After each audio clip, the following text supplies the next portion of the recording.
Hello, ladies and gents. Let's talk about fundraising. That's the name of this video, and the reason why I named it that, because it's important. See this book? Now, of course, books were sold they were more painful reminder books about so no American ever forgets what happened on September 11th. But take a look at the sticker. Proceeds from this book will be donated to the September 11th fund. Keep in mind this fund, okay? Now, the September 11th fund was created for 9/11 victims' families and for 9/11 victim survivors.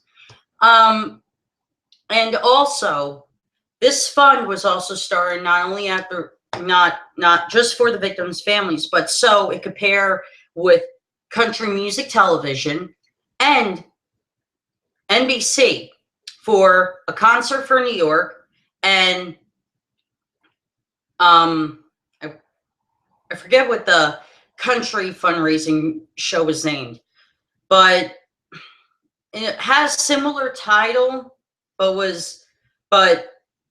with different music. That's all I remember about it. However, though, it paired with the September 11th Foundation and the Red Cross. Now, the Red Cross, for the most part, said, oh, give us, or donate this amount of money, and we'll give it towards 9/11 victims' families and the survivors, the first responders. So for the first couple of months, people were donating at the wazoo.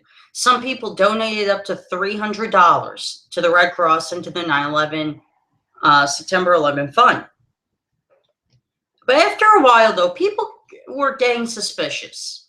Where was this money going to? And why haven't they heard anything about the victims' families or the survivors getting health care, treatments? People were getting suspicious. So then a private investigation agency decided to look into the Red Cross, and they were trying to figure out where this money was going. And they found out nearly 10 to 20% of the proceeds were actually going to 9/11 victim families or the survivors, aka the first responders, and some of the survivors of the Twin Towers. And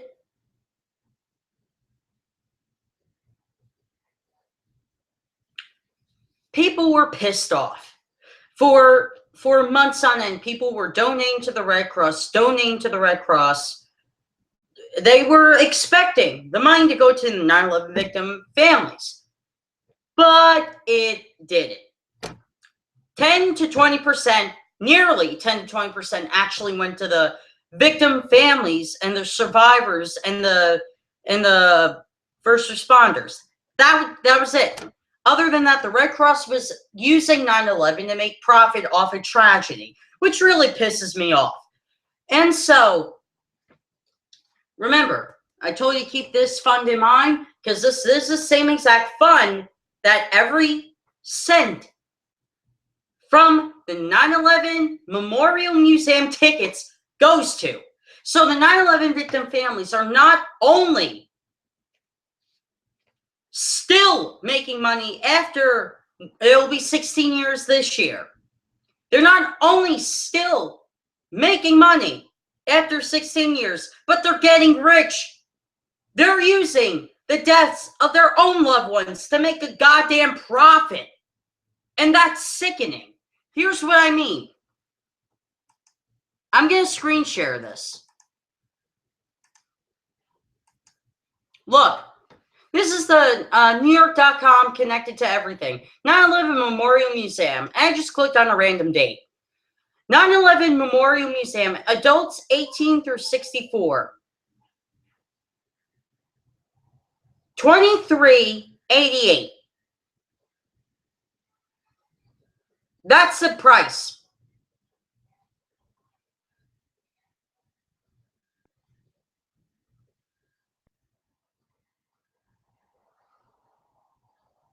That is the price of a ticket.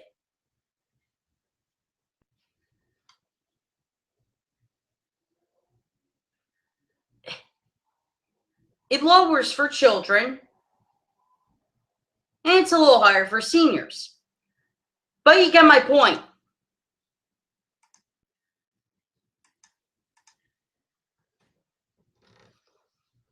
So that same fund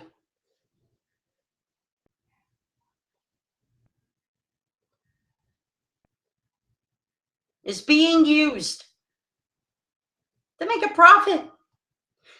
Every single cent. Take that in. That's not the only thing taking a profit in.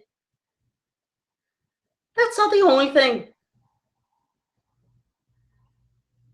You know what's also making money off of empathy and sympathy?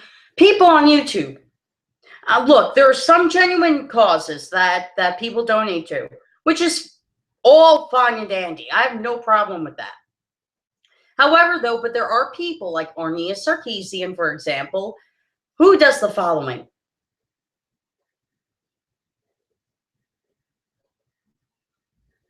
She raises money for video content, for like videos that she was supposed to make. They're still not up on her channel. And you see these groups of people on Facebook raise and YouTube as well, raising money. For what? Oh, so they can make profit off of people's sympathy and empathy. Don't you see the problem with that? That's making greed off of people's compassion. At a certain point, people put their foot down and said, this is enough. But some people are still doing that, still contributing to these causes that aren't really causes.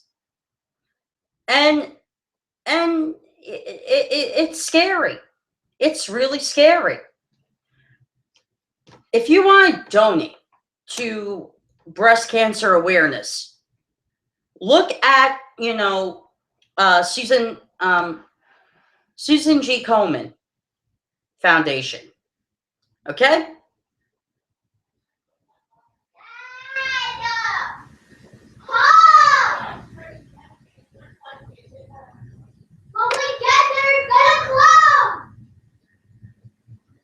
If you look at the Susan G. Komen Foundation, more than half of the profits, actually 75% of the profits, actually go to their staff and employees.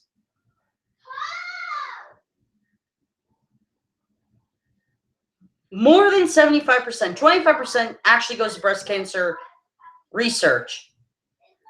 That's sickening. But there are true organizations out there that do raise money for real causes, but you really have to be careful who you donate to. You have to really be careful who you donate to.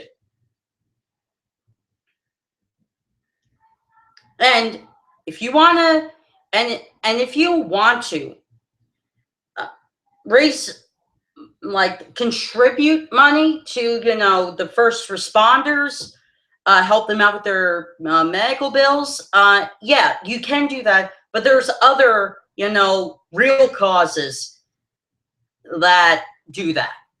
And I suggest you see which ones you want to donate to, but be careful who you donate to, because fundraising can be a good thing, but if it's used or to make money off of people's sympathy and empathy, and so people can make a profit off it, then that's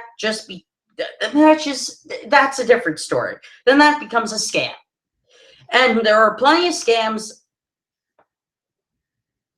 in the world.